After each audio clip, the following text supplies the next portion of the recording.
getting ready to make some more soap dough for the February soap challenge. I have some soap dough over here that I made back in December, and I can use that. I made it. It has to be something that I made, cannot be purchased, and it can be made previously, so I do have those that I did back in December. But I wanted to add a couple more colors. I don't have white for some reason. I don't know why I didn't make just a plain batter. This is kind of a better yellow. That's not white. I wanted to get another color of yellow, and then I've got two greens. I have some nice greens, but they're more like tropical greens. I don't have an olive green. So I have apple moss green and then evergreen, and then I have two colors. This is a blackberry and then a dark purple. This one may morph, I'm not quite sure. So it may end up gray. And then I've got black. I'm going to do some activated charcoal as well. So the designs, I don't know how this challenge is going to go. I really don't. I'm really good at some things, but I'm not great at others. And sculpting and painting they're not really my forte. So ignore my fantastic drawings. I was up way too late last night, kind of coming up with ideas. Alice in Wonderland is one of the ideas. And it was actually funny because I thought of it. I thought it'd be really cool to do a Cheshire Cat. And my husband, I asked him, I said, I don't know what to make. What should I make? He's like, why don't you make a Cheshire Cat? So it was just funny that he thought the same thing. So, you have my fantastic cat and Alice, and then a tree up there. And the one over here, since I'm in Kansas, there's going to be an event. It's kind of going all over the state of Kansas where they're doing tours of different area. My area is in May, and I have some soaps and some different boutiques and things around where I live. And they said, if you have Kansas stuff, make it, and we'll promote it, do extra promotion, things like that. So this one would have sunflowers, that is our state flower, and then a honeybee, which is our state insect. So I'm thinking of doing some, stems of grass, some drop swirls in there of different colors of green, have some sunflowers, do a little honeybee, and then have some shades of the sunset going up in there. I don't know, I keep going back and forth if I want to do like a blue sky or if I want to do a sunrise sunset, because we have, oh my gosh, the most amazing sunrises and sunsets. So, let's see how this goes. I've got my coffee in one of my dad's fantastic mugs. So let's get going. So I'm going to do this first and then play around with some more ideas and get started. Okay, I have my soap dough in the mold. I'm going to cut some little pieces of saran wrap and press it right down on top of them. This will stay in here for a few days, and then I'll take them out and mash them up and wrap them really tightly, and then they will stay closed up for a little while longer. I have my plain color in here, and that'll just stay in here, which is fine.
I'm gonna call it a day. I have this big embed ready to go. This has taken me so long to make. Can you tell what it is? It's a very tall Alice. Jim's like, she's really skinny. I'm like, I know, but I have no way of squishing it with what I have. So she'll just be like in the book, when she has the whole eat me thing and she gets really tall and skinny. So I don't know what it's going to look like, but oh my god, it's taken me all day to do this. Holy cow. Lots and lots of layers, lots of smushing and water and blending. I have my tools everywhere. I have a mess to clean up. But I have that part done. I still want to try to get a Cheshire Cat face in. I don't know if that's going to happen, but that'll be for another day.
Another day, another mess to clean up.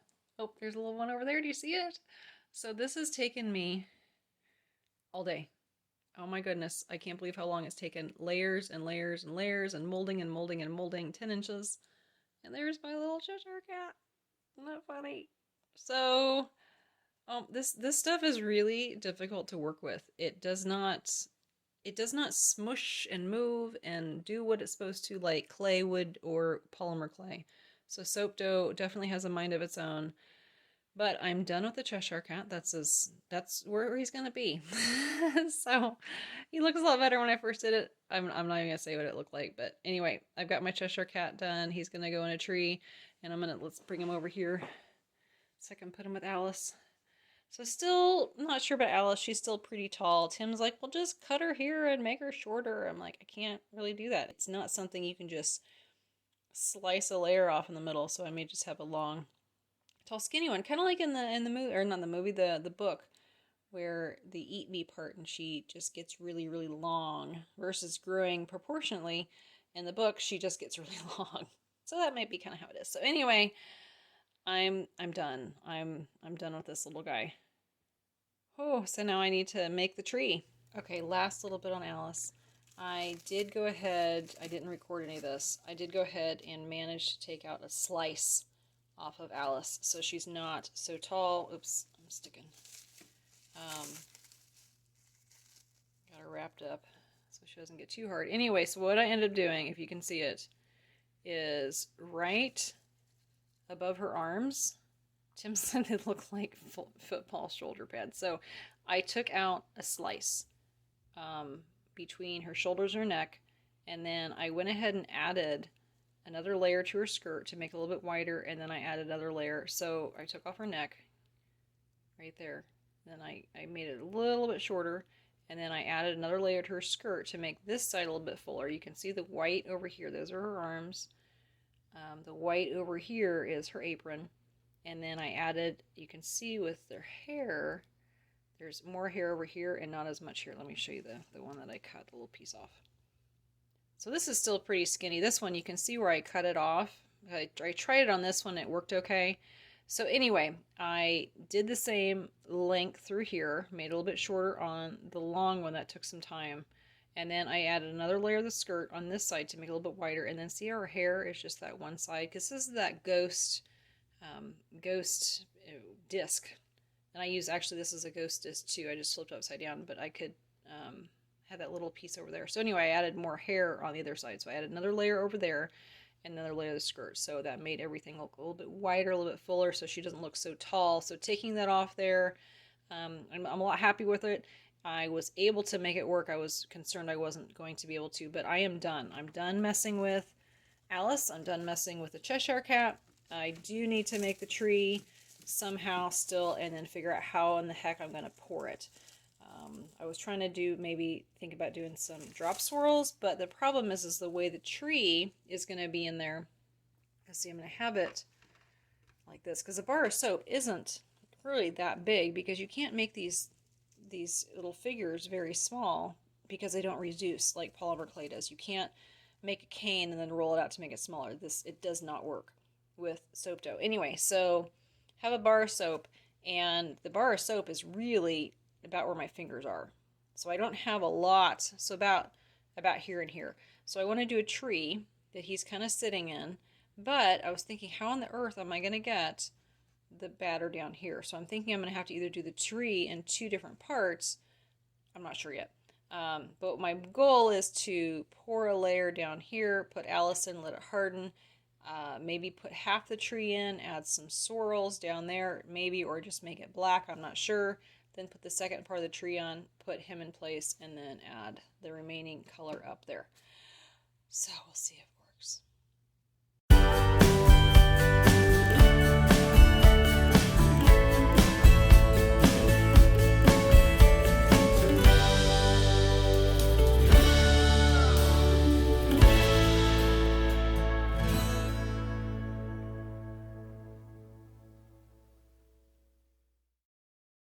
I know I've said this already, but kudos to those of you who can do this with soap dough quickly.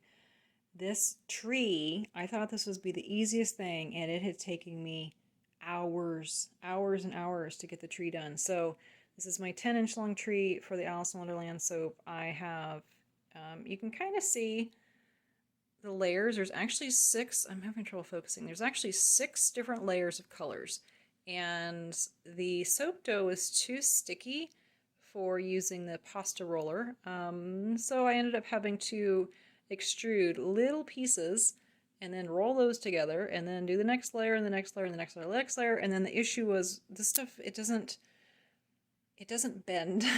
It doesn't move, it doesn't shape, it doesn't do what you want it to do. So I had to keep stopping, and if you can see the texture there, that is me with tools manipulating it into place and forming it. Anytime you bend it, it breaks. And but this is my last piece. I am done with everything. I got all of my embeds done. I have 3 different soaps that I'm going to do.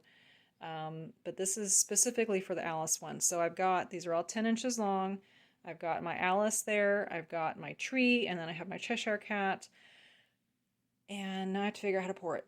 And I had notes, but I had to do the tree a different way than I had imagined doing. So it's kind of like with me with dance. You know, you have these dreams and do choreography, and you're like, oh, it's amazing. Then you wake up and you're like, no, this is not going to work. This is how it is with working with soap dough. You have these ideas, and you're like, oh, this is going to be amazing. And then you go and do it, and you're like, yeah, this is not going to work. And now I had to figure out how to get the soap in there correctly. So I had to make this actually narrower than I had planned. And I'm going to have to do it in layers. But that's the next step. Yeah, so let's head on over to that part. I'm getting ready to pour the Alice in Cheshire soap today, and I'm super nervous about it because this is the most complicated recipe I've done and the longest batch of soap. It's taken me forever. I mean, I've been working on this for a week. I have recorded all the stuff which you guys have seen.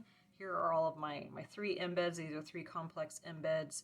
And the tree I finished last night about midnight. The battery died on the GoPro, so that all that information is not recorded. I started, but I wasn't going to deal with that. So anyway, I'm going to do it in many stages because I have to get everything to be standing upright where it's supposed to be. I'm just fingers crossed.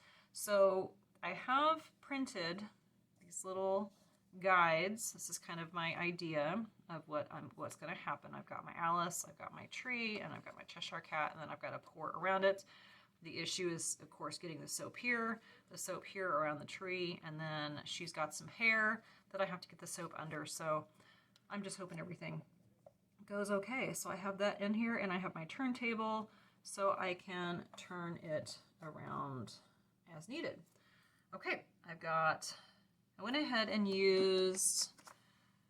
I've got a purple and a black in there. This is the Potent Purple Mica from Nurture Soap. It does morph in CP once it is cured. It's kind of like an amethyst gray color, and then I threw in some activated charcoal from Essential Depot, so it'll be a nice dark color. I was going to do some kind of swirls of blue. However, there's really not a lot of area to put color in there, so I'm not going to be putting color. I'm just going to go with a straight purpley black. And then I've got a little bit of the mica and some oil. When I get to the top to do that, I'm going to be using acai berries and satin, if I'm saying that right. I looked it up.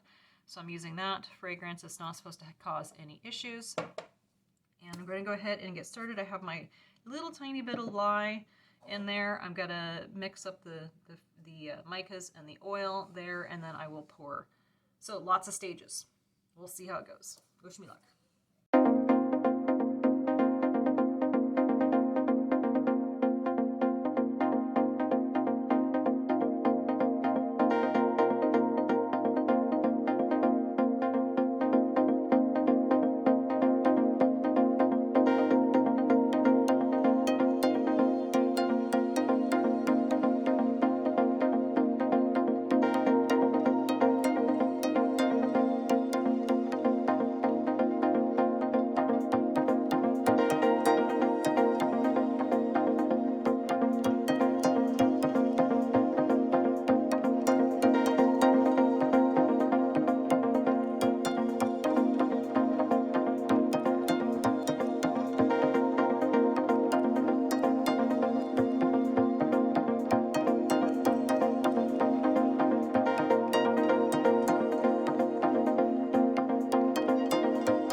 honest with you guys, I'm super nervous with how this is going to turn out. So I actually made this 2 days ago. Usually I would have cut by now, but if you see the top, I peeked at it after an hour and it already has soda ash, which is concerning because if you get soda ash that quickly, sometimes it can go deeper into the soap. So I took it out, I set the oven again for the 170. I went ahead and spritzed alcohol on top and covered it with saran wrap. And I did that another time later on in the day. And then yesterday I washed the top, and I did scrape a little bit off in some areas, and it doesn't appear to have gone very deep. But you have to be very careful. And again, I was really nervous about that. And I did have a little bit on that side as well as that side, but I don't see any on the ends. I went ahead and trimmed that. I do have some different colors in here, so that's going to be kind of interesting. If you noticed in the video, so the first layer I poured had that purple and the black, which I knew the purple would turn gray. The purple is actually, if you can see it, it's hard kind of with the soda ash, but using it with just the oil, it's a beautiful purple, but in cold process, it does turn kind of a gray. Anyway, so this had the gray and the black with the activated charcoal, and I want it to be darker. So I added just a little bit, and you can see this layer is quite a bit darker, but these two layers have the same amount of the activated charcoal in them, which is kind of interesting because they look like they're different colors. The only difference is really the timing. So this one, and maybe this one was cooler, I don't know. But we're gonna go ahead and cut it open. And like I said, I'm super nervous. I don't know how it's gonna turn out. It may be something that I'll just keep at home. I don't know. So wish me luck here.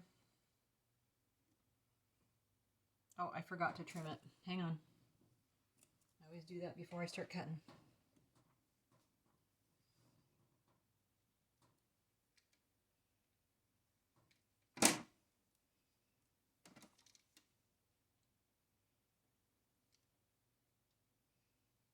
Actually, that makes me feel a little bit better. So where I trimmed it, see, it's nice and black. So that's a really good sign. So sometimes you can steam off that soda ash, but like I said, I washed it off and that's not going to steam off. So that's just what it is. But that makes me glad that it doesn't go too deep. So, okay, let's cut.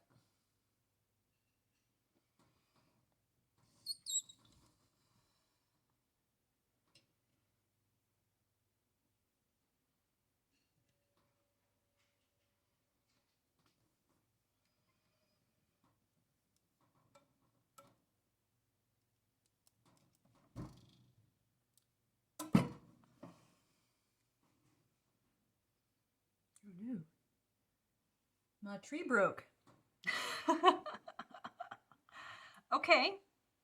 Well, my tree broke. There. So I don't know if it broke elsewhere. Okay, that one stayed together, but you can't really see his face.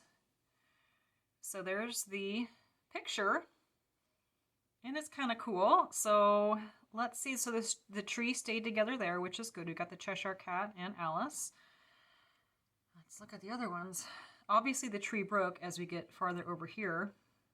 And actually you can see a little bit of the soda ash in there. So it did actually happen in there. But you know what? It actually looks cool because it looks like it was intentional.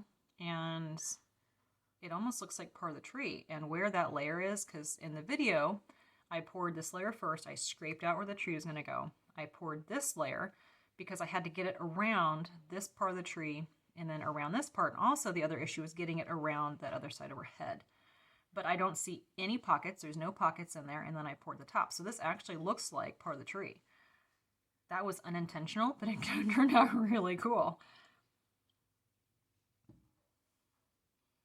So at some point, we're going to see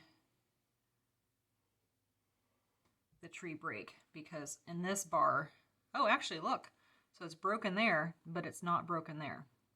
Now, one thing with the Cheshire Cat's face is we lost his smile. So I had used white there, and you really can't, oh, well, you can see it there. You can see it there really well, but that's the one where the tree broke. So that's not really great.